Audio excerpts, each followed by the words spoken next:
Good Thursday, everyone, and welcome to this edition of Conversations Daily News. I'm your host, Cyrus Webb. Glad you all could join us once again. Well, we made it over the hump, and we're in the home stretch toward the weekend. We, of course, have your news headlines coming up on this Thursday. We have the truth of the day with Mary Ellen Ciganovich, and in today's entertainment spotlight, he being part of my conversation with rocket scientist turned astronaut Joan Higginbotham. Enjoy today's broadcast. For Conversations Daily News, I'm Cyrus Webb with your Thursday headlines. In international news, McAfee antitrust software creator dead in Spanish prison. John McAfee, the creator of the McAfee antivirus software, has been found dead in his cell in a jail near Barcelona, a government official told the Associated Press on Wednesday. Authorities said the cause of death was being investigated. Hours earlier, a Spanish court issued a preliminary ruling in favor of the 75-year-old tycoon's extradition to the United States to face tax-related criminal charges that could carry decades in prison. Security personnel at the Bryans II Penitentiary near the northeastern Spanish city tried to revive him, but the jail's medical team finally certified his death, a statement from the regional government said. A judicial delegation has arrived to investigate the causes of death, the statement said, adding that everything points to death by suicide. The statement didn't identify McAfee by name, but said he was a 75-year-old U.S. citizen awaiting extradition to his country. A government source familiar with the event, who was not authorized to be named in media reports, confirmed to the Associated Press that the man was McAfee. In national news, Vice President Harris to visit U.S.-Mexico border area regarding migration. Vice President Kamala Harris will make her first visit on Friday to the U.S.-Mexico border since taking office, following criticism from members of both parties for failing to go earlier despite her role leading the Biden administration's response to a steep increase in migration. Harris will visit the El Paso area, accompanied by the Homeland Security Secretary, according to a statement Wednesday from Harris senior advisor Simone Sanders. Harris has faced months of criticism from Republicans and even some frustration from those in her own party for not visiting the area.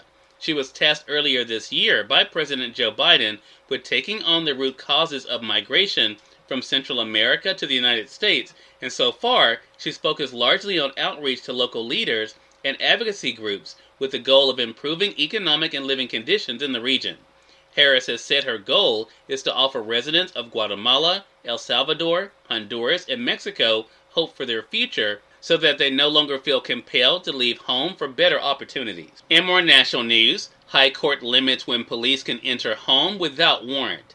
Adding to the country's ongoing discussion of the extent of police powers, the Supreme Court on Wednesday put limits on when police officers pursuing a fleeing suspect can enter a home without a warrant. The High Court ruled that when officers are pursuing someone suspected of a misdemeanor, a less serious crime, they cannot always enter a home without a warrant if a suspect enters. The court had previously given police greater freedom to enter homes in cases involving more serious crimes. In a 1976 case, the justices says that police in hot pursuit of a suspect believed to have committed a felony can enter a home without a warrant. The case the justices decided on Wednesday is important both to law enforcement and to groups concerning about privacy, but it doesn't give police a bright line for when they can and cannot enter a home to pursue someone suspected of committing a misdemeanor. In more national news, Michigan Senate GOP probe found no systematic fraud in election. State Senate Republicans who investigated Michigan's 2020 presidential election for months concluded there was no widespread or systematic fraud and urged the state attorney general to consider probing people who have made baseless allegations about the results to raise money or publicity for their own ends. The GOP-led State Senate Oversight Committee said in a 55-page report released on Wednesday that citizens should be confident that the election's outcome represent the true results. In business news, stocks in listless day on Wall Street mixed as calm returns. A listless day on Wall Street ended with indexes mixed on Wednesday as nervousness continues to wash out the market following last week's jolt by the Federal Reserve. The S&P 500 slipped 4.6 points, or 0.1%, to 4,242 after earlier meandering between very modest gains and losses. The Dow Jones Industrial Average fell 71 points, or 0.2%, to close at 33,874, while the Nasdaq Composite Added to its record set a day before, it inched up by 18.46 points, or 0.1%, to 14,272. And finally, in entertainment news, R. Kelly jailed in New York as he awaits trial. R&B singer R. Kelly has been jailed in New York City in anticipation of his trial later this summer. A federal prison website on Wednesday listed Kelly as an inmate at the Metropolitan Detention Center in Brooklyn. He arrived there Tuesday afternoon from Chicago, where he was being held on similar charges. Cyrus Webb, Conversations Daily News. It's on time for the Truth of the Day with Mary Ellen Ciganovich. Mary Ellen, take it away. Hi, this is Mary Ellen with your Truth of the Day. Imagine yourself in the other person's shoes. Harmonious interactions begin by relinquishing your own needs and recognizing the needs of others. Conversations and relationships are not always easy or pleasant.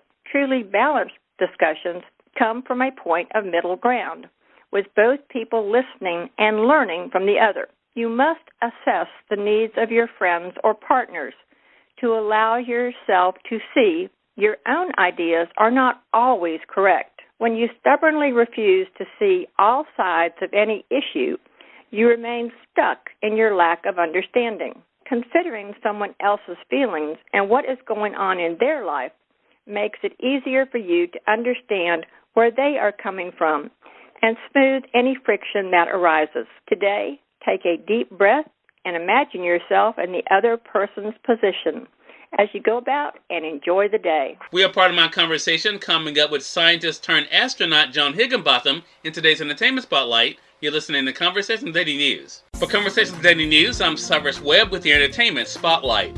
Rocket scientist turned NASA astronaut Joan Higginbotham joined me recently on Conversations Live, the radio show, to talk to us about her experience in space and what it was like for her to do what she loves. Here's a bit of our conversation. It's so interesting because when we think about space exploration, the environmental movement, those two have kind of gone together for quite some time, I think. And that's one of the interesting things. You've been able to enjoy this great space, Joan, not only, of course, as a scientist, but also as an astronaut.